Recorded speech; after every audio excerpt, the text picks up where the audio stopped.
জানেন কি, বর্ণ পরিচয়ে স্রষ্টা ঈশ্বরচন্দ্র বিদ্যাসাগরের শেষ জীবন কিভাবে কেটেছে? এই মানুষটির জীবনে কতটা দুঃখ ছিল, কতটা যন্ত্রণা ছিল, সেটা আজকে আমরা জানব। সুদীর্ঘ এক বর্ণিল এবং প্রাণচাঞ্চল্য ভরা শিক্ষা জীবন এবং কর্মজীবন অতিক্রম করে শেষ বয়সে এসে খুব একটা ভালো সময় কাটিয়ে যেতে পারেননি এই মহাপণ্ডিত। অভিমানে ক্ষতবিক্ষত এবং ভগ্ন হৃদয় নিয়ে এমনকি নিজের স্ত্রীর শ্রাদ্ধ করতেও বাড়িতে যাননি উনি। বিনয়ী এই মহামান্য পণ্ডিত নিজের ছেলেকেও করেছেন ত্যায্য।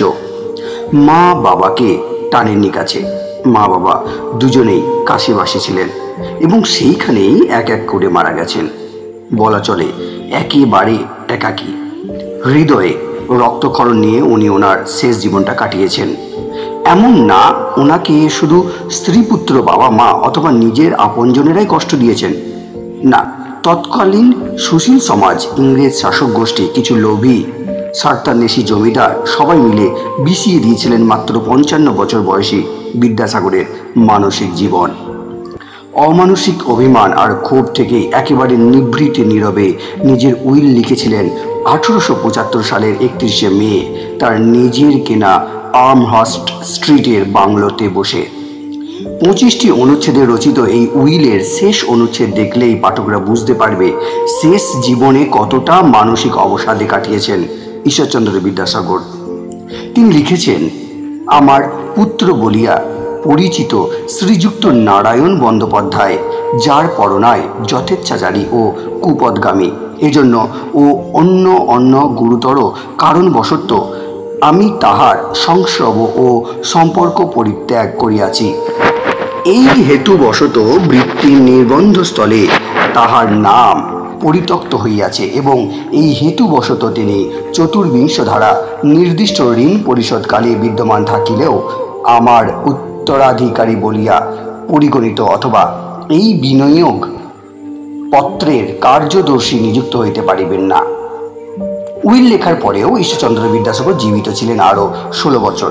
বস্তুত মাত্র 38 বছর বয়সে 1858 সালে যখন উনি পদত্যাগ করেছিলেন সংস্কৃত কলেজের অধ্যাপকের পোস্ট থেকে, তখন থেকেই ওনার জীবনের অবরোহণ কাল শুরু হয়ে যায়। নিজের দুচক ভরা যে অদম্য স্বপ্ন নিয়ে তা অনেকটাই নিষ্পেষিত হতে থাকে প্রবল প্রতিপত্তি এবং সচ্ছল জীবন থেকে সরে আসার জন্য। পারিবারিক নিরাশা সেদিন থেকেই ওনাকে জীবন নৈরাশ্যের দিকে ঠেলতে থাকে।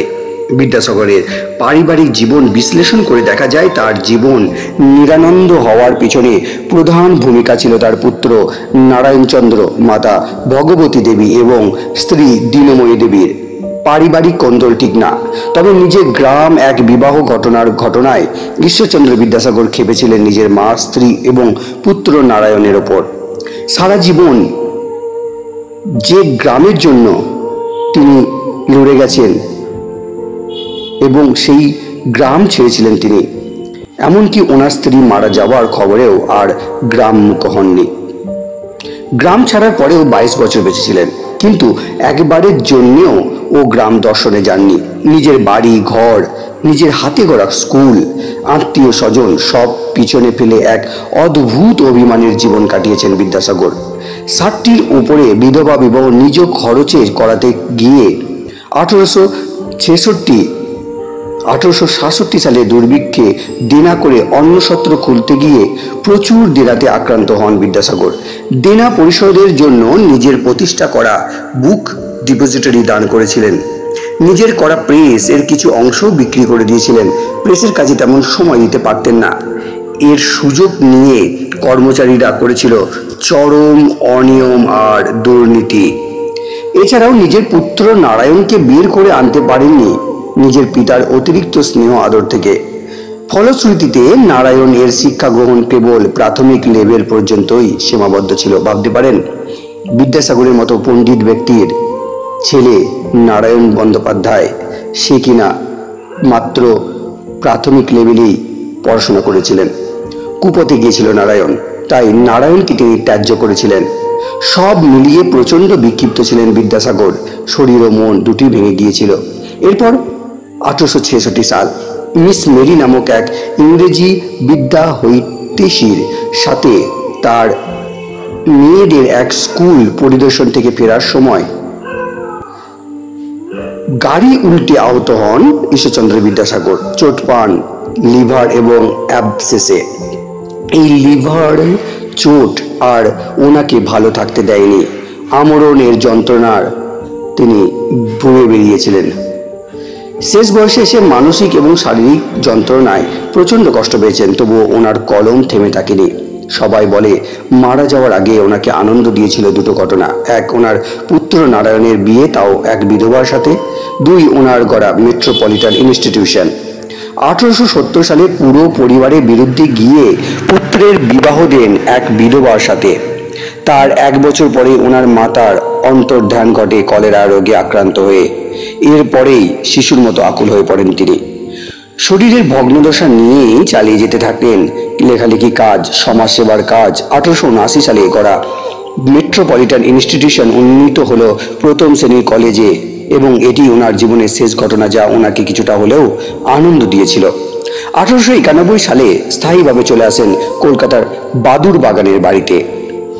শারীরিক যন্ত্রণা তখন প্রবল, দাঁতে দাঁত খিটে সহ্য করছেন, ব্যথা প্রকাশের বিন্দুমাত্র চেষ্টা করেন না। ইংরেজ ডাক্তাররা দিলেন জবাব। চিকিৎসা চালালেন ডাক্তার মহেন্দ্রলাল সরকার। বাদুর বাগানের বাড়িতে এসেছিলেন জুন মাসে, কিন্তু 1.5 মাস যেতেই 29 জুলাই রাত 11টার পর থেকে আর ওনার কোনো রেসপন্স পাওয়া যায়নি। রাত ঠিক 2:18 শেষবারের মতো চোখ খুলে নিজের পুত্রের দিকে তাকিয়েছিলেন। এরপর নিস্তব্ধ নিথর হয়ে গেলেন চিরজীবনের জন্য। এই কালজয়ী পুরুষের জীবনের অন্তিম মুহূর্ত কাটল প্রচণ্ড মানসিক এবং শারীরিক কষ্ট পেতে পেতে। মারা যাওয়ার 22 বছর আগের যে অভিমান ওনার মনে জন্ম দিয়েছিলেন ওনার মাতা, স্ত্রী এবং পুত্র, সেই অভিমানের রেশ ধরেই একেবারে নীরবে নিভৃতে প্রবল অভিমান আর হৃদয় ক্ষরণ নিয়ে ইহলোক ত্যাগ করেন বাঙালির তালিকায় 8ম হওয়া এই মহামনীষী। ধারণা করা হয় মায়ের উপর প্রচণ্ড অভিমানেই ঈশ্বরচন্দ্র বিদ্যাসাগর জীবনের শেষ 22টি বছর একাকী নিভৃতে কাটিয়ে গেছেন। চরম মাতৃভক্তির জন্য সুপ্রসিদ্ধ বিদ্যাসাগর এমনকি মায়ের ডাকে দামোদর নদীও সাঁতরে পার হয়েছিলেন।